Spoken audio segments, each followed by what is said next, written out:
Bueno, en primer lugar, quiero excusarme por no hablar ni catalán ni francés, entonces voy a dar la conferencia en español. Quiero agradecer al Ministerio de Educación por la invitación que me han hecho para participar en este 27º curso de verano de Andorra, y a María Ángeles Vilana por su amable invitación y por ponerse en contacto conmigo. Como dijo Iván, a quien agradezco sus amables palabras de presentación, pues estuve aquí hace 12 años y para mí es realmente un placer el volver a esta universidad. Y como decíamos antes de entrar aquí, como no hay 2 sin 3, pues espero que la tercera venga pronto. Para empezar, quisiera hacer una retrospectiva histórica y señalar el papel que jugaron las mujeres en la ciencia desde los comienzos de la civilización.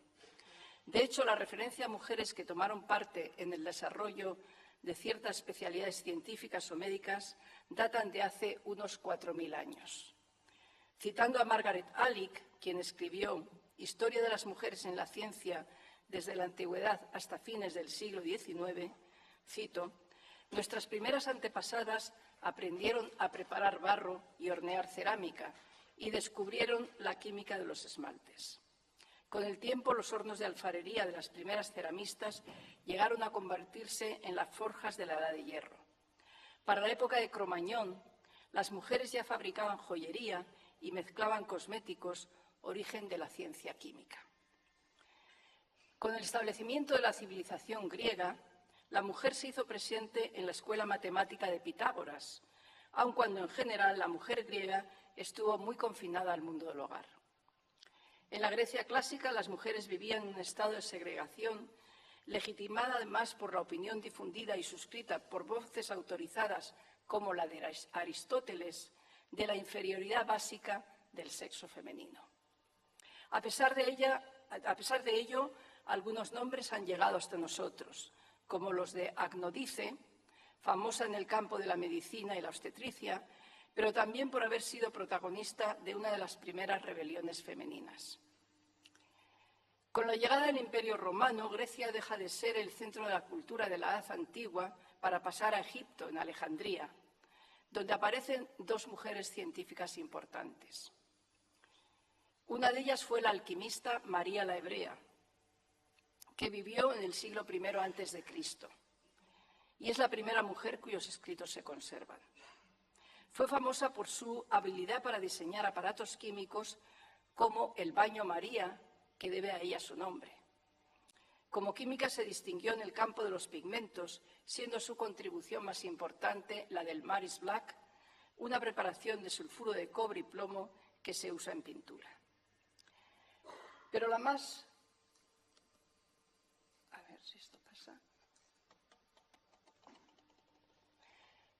conocida de las mujeres científicas de la antigüedad es Hipatia de Alejandría, primera mujer científica cuya obra se conoce en detalle. Su formación inicial la recibió de su padre, un conocido astrónomo y matemático. Después de estudiar en Atenas y en Italia, Hipatia volvió a Alejandría, donde ocupó un puesto en la Academia Neoplatónica. Hipatia fue una científica polifacética, cultivando la física, química, mecánica y medicina, aunque destacó fundamentalmente en matemáticas y astronomía.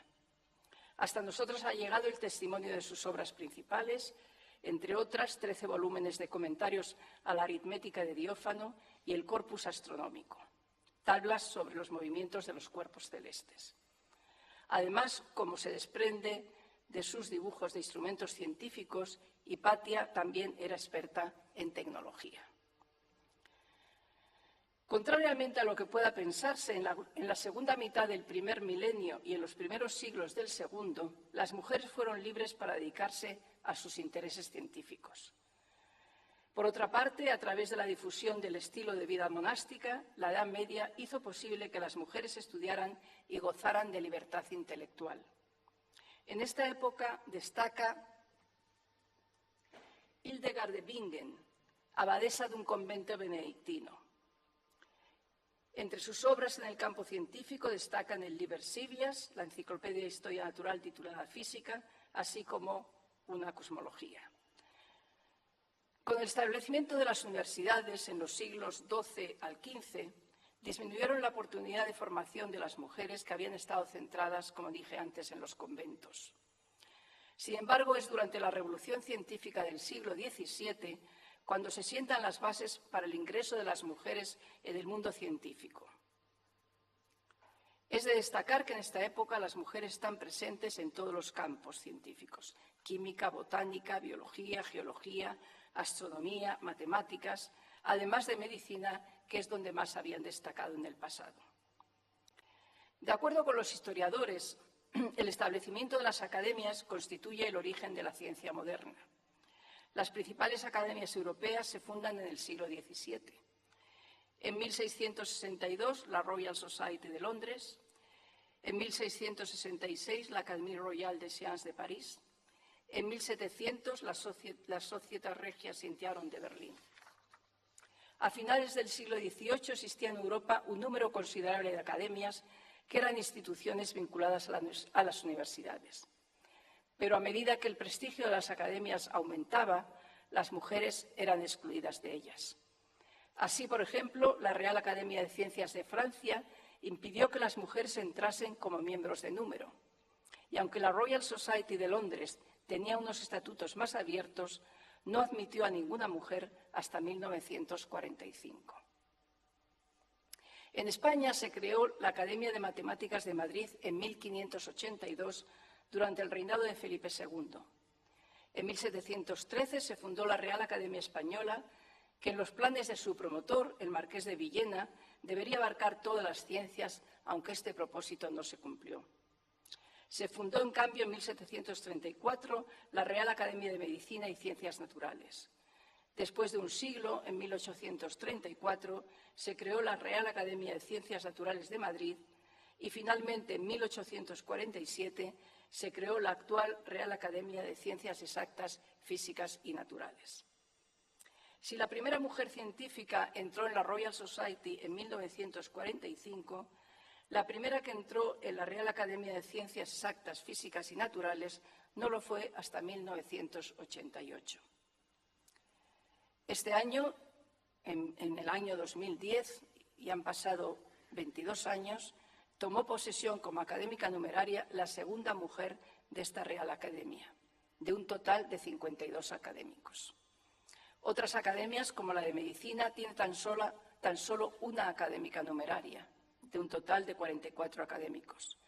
La Academia de Ingeniería tiene 2 académicas numerarias, siendo la Academia de Farmacia la que más numerarias tiene, 5 de un total de 48 académicos. Es decir, si sumamos el número de académicas en las distintas academias relacionadas con las ciencias, en España hay tan solo 10 académicas numerarias de un total de cerca de 200 académicos. Se conocen algunos casos de mujeres que pudieron publicar sus trabajos en algunas academias o que fueron reconocidas de algún modo por ellas. Así, Gabrielle Émilie de Châtelet, una de las primeras personas que popularizó la física de Newton, pudo publicar en 1738 su trabajo sobre la propagación del fuego en las actas de la Real Academia de las Ciencias de París.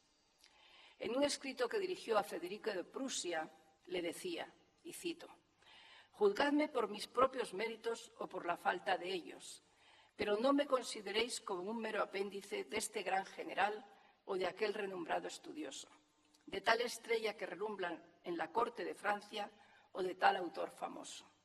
Soy yo misma una persona completa, responsable solo ante mí por todo cuanto soy, todo cuanto digo, todo cuanto hago». Y termina: «Así que, cuando sumo el total de mis gracias, confieso que no soy inferior a nadie».